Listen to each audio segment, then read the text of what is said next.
Welcome to kitchen spark. இன்றைக்கி நம்ம சேனலில் என்ன பார்க்க போகிறோன்னு கேட்டிங்கன்னா, நாம் இன்றைக்கி ஸ்வீட் ரெசிபி பார்க்கலாங்க. ஸ்வீட் என்னன்னு கேட்டிங்கன்னா, நாம் இன்றைக்கி பாதுஷா செய்யலாங்க. பொதுவாக ஸ்வீட் ஸ்டாலில் அப்புறம் பார்த்திங்கன்னா பேக்கரியில் நம்ம பாதுஷா வாங்கியிருப்போம். அது பார்த்திங்கன்னா உங்களுக்கு மைதா மாவில் செஞ்சுருப்பாங்க.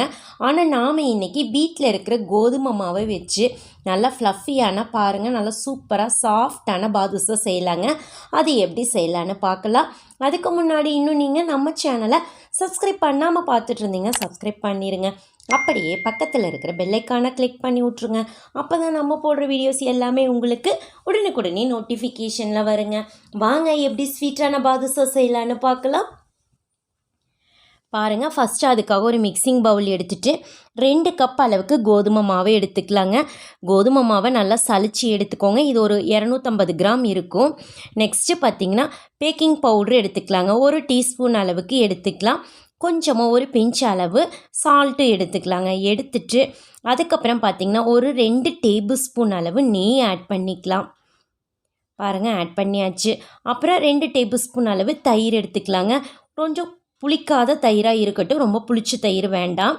பாருங்கள், எடுத்துட்டு நல்லா மிக்ஸ் பண்ணி விட்டுறலாங்க. நல்லா மிக்ஸ் ஆகட்டும். கையிலையும் ஒரு தடவை நல்லா மிக்ஸ் பண்ணி விட்ருங்க. மாவுக்குள்ளே இருக்கிற நெய் தயிர் எல்லாம் நல்லா மிக்ஸ் ஆகி வரட்டும். பாருங்கள், நல்லா மிக்ஸ் ஆயிடுச்சு. இப்போ பார்த்திங்கன்னா தண்ணி ஊற்றி பிசைஞ்சிக்கலாங்க. எந்த அளவுக்கு பிசையணும் அப்படின்னு பார்த்திங்கன்னா, சப்பாத்திக்கு மாவு பிசையும் இல்லைங்க, அந்த அளவுக்கு நீங்கள் பிசையணும். பார்க்கலாங்க. பாருங்கள், கொஞ்சம் கெட்டியாக இருக்குது. நம்ம இன்னும் கொஞ்சம் தண்ணி ஊற்றி பிசைஞ்சிக்கலாம். கொஞ்சம் நல்லா பிசைஞ்சு விட்ருங்க. மாவு பார்த்திங்கன்னா உங்களுக்கு சப்பாத்திக்கு தேய்க்கிற பதம் வரட்டும். பாருங்கள், நல்லா பதம் வந்தாச்சு. பாருங்கள், இந்த அளவுக்கு தேய்க்கணும். நல்லா அமுத்தி கொஞ்சம் நேரம் பிசைஞ்சு விட்ருங்க. கொஞ்சம் மேலே நெய்யோ இல்லை ஆயிலோ போட்டு பூசி விட்ருங்க. பாருங்கள், இந்த மாதிரி நெய் ஆயிலோ போட்டு நல்லா அமுத்தி நல்லா பூசி வச்சிடணும். மாவு வந்து காஞ்சிடாமல் இருக்கிறதுக்காக. இது பார்த்திங்கன்னா சரியாக ஒரு அரை மணி நேரம் ஊறட்டுங்க. நம்ம பேக்கிங் பவுடர்லாம் போட்டிருக்கோன்னா நல்லா உப்புன்னு ஊதி வரணும். ஸோ அதனால் ஒரு அரை மணி நேரம் பாருங்கள் கழிச்சிட்டு இந்த மாதிரி பாருங்கள் மாவு எவ்வளோ நல்லா சாஃப்டாக வந்திருக்கு உங்களுக்கு. ஸோ அரை மணி நேரம் ஆயிடுச்சு. இப்போ நாம் இதை உருண்டை பிடிச்சிக்கலாம். பாருங்கள், பாருங்கள், இந்த உருண்டை வந்து உங்களுக்கு இந்த மாதிரி நல்லா சாஃப்டாக இருக்குது பாருங்கள். ஸோ மாவு ஊறுனாதே இந்த மாதிரி சாஃப்டாக வரும். ஸோ அரை மணி நேரம் ஊறுனாவே ஓகே. இப்போ பாருங்கள், நல்லா உருண்டை பிடிச்சிட்டோம். இப்போ இந்த உருண்டையை நம்ம இந்த மாதிரி தட்டிக்கலாம். பாருங்கள், ரொம்ப தட்டையாகவும் தட்ட வேண்டாம், ஒரு அளவுக்கு இருக்கட்டுங்க. பாருங்கள், எடுத்துகிட்டு இந்த மாதிரி நடுவில் லைட்டாக உள்ளே ரொம்ப ஆழமாக ஹோல்ஸ் போட வேண்டாம், அந்த பக்கம் உங்களுக்கு ஹோல்ஸ் வந்துட வேண்டாம். இந்த மாதிரி போட்டு விட்ருலாங்க. இதே மாதிரி நம்ம எல்லாத்தையும் போட்டு வச்சுக்கலாம். பாருங்கள், எல்லாத்தையும் ரெடி பண்ணியாச்சு நம்ம மாவை. இப்போ பார்த்திங்கன்னா ஆல்ரெடி நான் ஆயில் போட்டுட்டேன், நல்லா காஞ்சி வந்துருச்சு. பாருங்கள், இப்போ ஒவ்வொன்றா நம்ம உள்ளே ஆட் பண்ணிக்கலாங்க. அடுப்பு கொஞ்சம் மீடியம்லேயே இருக்கட்டும், ரொம்ப ஹை ஃப்ளேமில் வச்சிட வேண்டாம். பாருங்கள், எல்லாத்தையும் இந்த மாதிரி ஆட் பண்ணி விட்ருங்க. பாருங்கள், எப்படி நல்லா ஃப்ளஃபியாக எந்திரிச்சு வந்திருக்குது உங்களுக்கு மாவு. இப்போ பார்த்தீங்கன்னா இது ஊறினா தான் உங்களுக்கு இந்த மாதிரி வரும். ஸோ பாருங்கள், நல்லா ஊறி வந்திருக்கு. சூப்பராக ரெடி ஆயிடுச்சு பாருங்கள். நம்மளுக்கு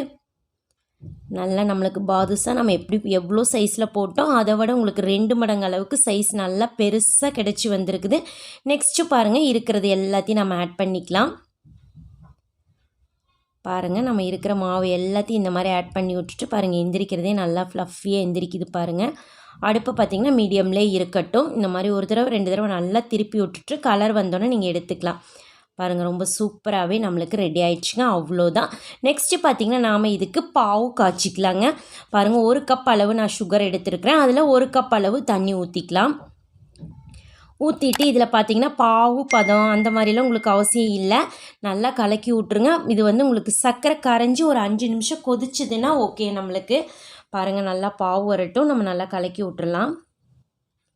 பாருங்கள், நல்லா கொதிச்சு வந்துருச்சு பாருங்கள். இந்த ஸ்டேஜில் பார்த்திங்கன்னா ஒரு 5 ஏலக்காவை பாருங்கள் இந்த மாதிரி நான் நுணுக்கி எடுத்திருக்கேன். ஸோ அதையும் நாம் இந்த பாவுக்குள்ளே ஆட் பண்ணி விட்டுறலாம்.